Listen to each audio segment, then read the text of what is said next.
Hello friends माने आज राति रे मु बनेची देखंतु आज बनेची चकुली पिठा। चकुली पिठा रे कौन पसंद लगे काहाको आलू कषा हम ओडिया लोकंकर जो मटर आलू तरकारी देखंतु चकुली सांगरे मटर आलू तरकारी एटा आज हमर नाइट रे खिया हबो आ टिके भेंडी आलू भजा मस्त लगे।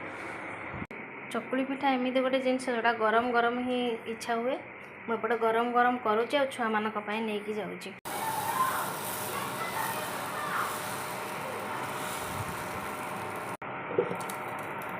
एपटे मो झील पुओ दी जन खाऊँ आलू देवी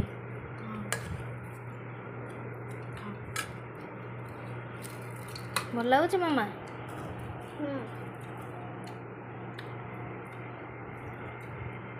आपण मैंने भी बने खातु एंजॉय करंतु।